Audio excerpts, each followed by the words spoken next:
adoração. Quando nós vamos falar sobre as disciplinas espirituais, a gente fala muito sobre a oração, a gente fala muito sobre ler a Bíblia, a gente fala muito sobre jejuar, mas eu queria trazer também para você sobre a adoração. E não tem como falar de adoração sem falar sobre o rei Davi. A palavra do Senhor nos diz, e olha só que interessante, que ao mesmo tempo que ele era rei, e quando a gente fala de um rei, a gente está falando de uma rotina corrida, a gente está falando de uma rotina muitas vezes mais corrida que a sua, que você já disse que é muito corrida.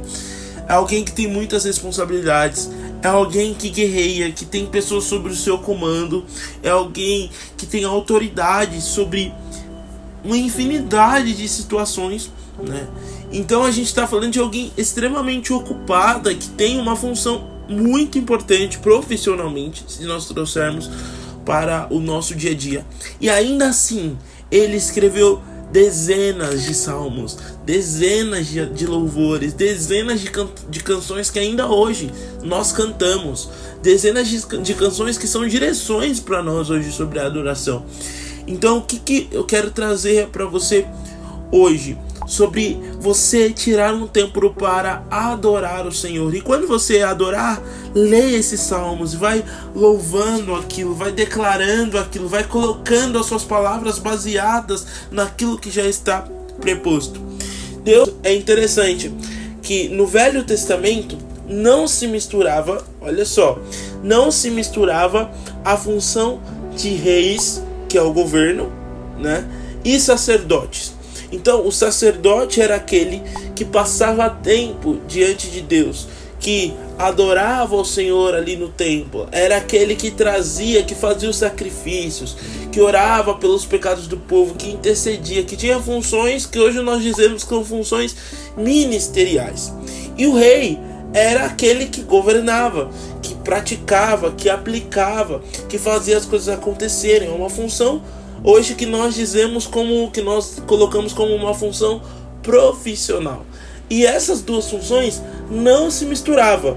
Um era um e o outro era outro, porque de fato era muito provável que se misturassem, era capaz de haver uma corrupção ali, de haver uma inversão de valores, de haver problemas doravante disso, né?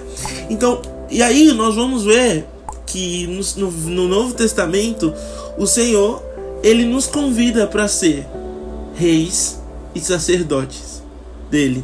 Então, o que isso significa? Que hoje nós temos funções profissionais, nós temos funções de governo, e no reino que vem nós teremos ainda mais.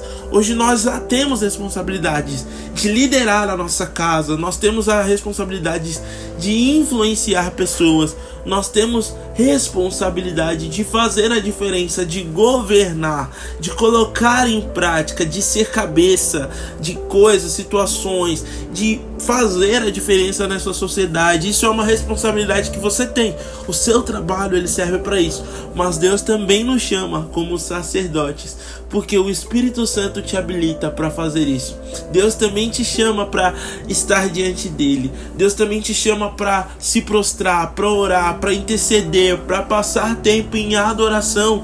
E não é qualquer adoração, é aquela adoração profunda, adoração de cânticos novos, adoração de passar tempo na presença do Senhor e de dizer uma coisa: pedir ao Senhor e a buscarei. De ficar, estar e morar na presença do Senhor todos os dias da minha vida. Todos os dias estar diante de Deus, no tempo a sós com Ele, e de fato ser sacerdote. Ele te chama para ser rei e para ser sacerdote. E sabe o que eu vou te dizer? O tempo de sacerdócio é o tempo de mais habilitação, de mais treinamento, de mais preparo para você estabelecer governo onde você estiver. Então não se esqueça disso. Você é rei e você é sacerdote.